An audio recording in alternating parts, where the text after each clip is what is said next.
Refa kutoka Somalia ambaye alizuiwa kuingia Marekani kushiriki kombe la dunia amerejea nchini kwao ambapo alipokewa kwa shangwe na serikali na wakazi wa Mogadishu. Omar Artan ambaye alitawazwa refa bora barani Afrika mwaka jana amesema uamuzi wa Marekani usiwakoseshe usingizi raia wa Somalia. Kwa upande wake, Marekani imesema uamuzi huo ni kutokana na madai kwamba Artan alikuwa amehusishwa na makundi yanayoshukiwa kuwa ya kigaidi.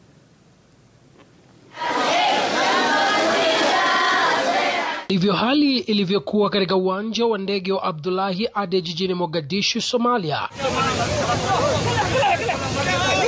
Refa Omar Artan alikaribishwa na baadhi ya wakazi wa mji huo muda mfupi baada ya kuwasili kutoka nchini Uturuki.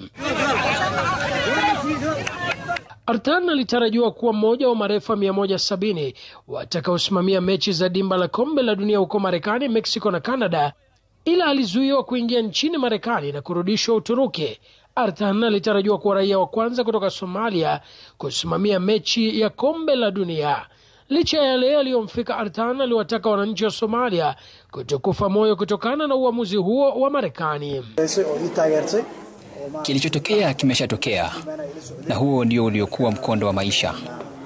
FIFA imekuwa ikiniunga mkono kwa kiwango kikubwa na imekuwa ikifuatilia safari yangu kwa karibu hadi sasa.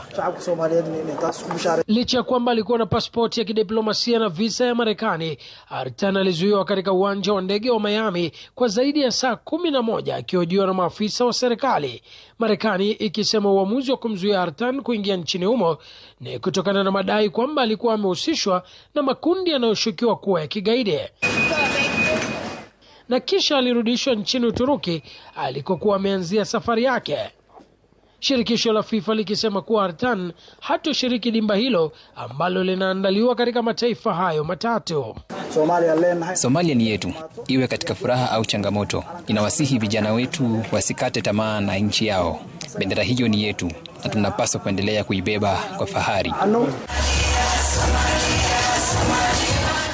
Serikali ya Somalia imesema iliweka kila juhudi kutafuta suluhu kutoka kwa Marekani na FIFA, lakini hazikufua dafu.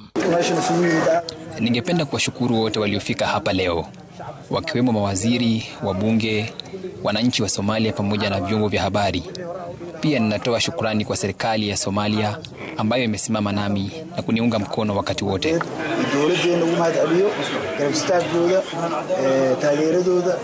Dimba hili linaloanza Alhamisi limekumbwa na misukosuko kadhaa hata kabla ya mechi ya kwanza kuchezwa, baadhi ya timu zikipata changamoto kuu za kupata visa, huku mashabiki pia wakilalamikia kuzuiwa kuingia nchini Marekani.